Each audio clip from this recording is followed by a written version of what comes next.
இப்போ கொஞ்சம் ஒக்காபுலரிலாம் பார்க்கலாம். அப்போ வந்து ஸ்ட்ரே அனிமல்ஸ்னால் அனாதையாக ரோட்டில் திரியும் மிருகங்கள். கோ அஸ்ட்ரே அப்படின்னா வேர்ப் வழி தவறி செல்.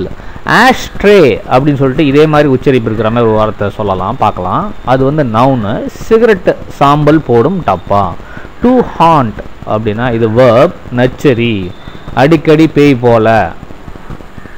ஹண்ட் அப்படின்னா வேர்ப் இது வந்து வேட்டையாடு. முன்னாடி சொன்னது ஹாண்ட்டு, இது வந்து ஹண்ட்டு. அடுத்த வார்த்தை வந்து சிவிக் பாடி, இது வந்து நவுனு நகர் சார்ந்த நிர்வாகம். அடுத்தது வந்து சஸ்டெயின்ட் எஃபர்ட்ஸ் நீண்டகால முயற்சிகள். இப்போ ஒக்காபுலரி 2 பார்க்கலாம். இதில் இன் திஸ் ரிகார்ட் அப்படின்னா இது சம்பந்தமாக. அப்புறம் கேட்டில் அப்படின்னா நவுன் ஆடு மற்றும் மாடு, இதுக்கு வந்து கால்நடை அப்படிங்கிற அர்த்தமாக சொல்லலாம். பேட்டில் அப்படின்னா இது வந்து கேட்டில் அப்படிங்கிற மாதிரி உச்சரிப்பு இருக்கிற ஒரு வார்த்தை, இது வந்து நவுன், இது போர். அதேமாதிரி ஆர்ஃபன் அப்படின்னா நவுன், இது வந்து அனாதை. ஆர்ஃபன்டு போனீஸ் அப்படின்னா இது வந்து நவுன், போனீஸ் நவுனு. ஆர்ஃபன்டுனா அட்ஜெக்டிவ் வரும். அனாதையாக்கப்பட்ட குதிரை குட்டிகள்.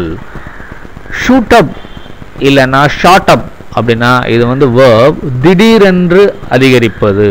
அப்புறம் ரோம் இல்லைன்னா ரோமிங், இது வந்து வேர்ப், இது வந்து திரிவது. இதேமாதிரி ரோம் மாதிரி ஃபோம் அப்படின்னு சொல்லிட்டு ஒரு வார்த்தை சொல்லலாம், அது அதே மாதிரி உச்சரிப்பு இருக்கும். இது வந்து நவுன். ஸோ ஃபோம் பெட் அப்படின்னு கூட நம்ம அட்வர்டைஸ்மெண்ட்டில் பார்த்துருப்போம். ஃபோம் அப்படின்னா நுரை. இப்போ ஒக்காபுலரி 3 பார்ப்போம். இதில் வந்து ஃபீடு ஃபெட்னு இருக்குது, இது வந்து வேர்ப் உணவு கொடு. கேரேஜ் அப்படின்ட்டு நவுன்னு, இது வந்து வண்டி நிறுத்தும் இடம் அல்லது பழுது பார்க்கும் இடம். கார்பேஜ் அப்படின்னு ஒரு வார்த்தை இருக்குது, இது வந்து நவுன், இது வந்து குப்பைக்கு இருக்கிற ஒரு வார்த்தை. கார்பேஜ் பின்ஸ் அது வந்து நவுன்னு, இது வந்து குப்பை தொட்டிகள். அடுத்தது வந்து ட்ரைனேஜ் சேனல், இது வந்து நவுன், இது வந்து சாக்கடை. எக்ஸ்பிரஸ் சீரியஸ் கன்சர்ன், இதுக்கு என்ன அர்த்தம் சொல்லலாம்னா ஆதங்கத்தை வெளிப்படுத்து அப்படின்னு சொல்லலாம்.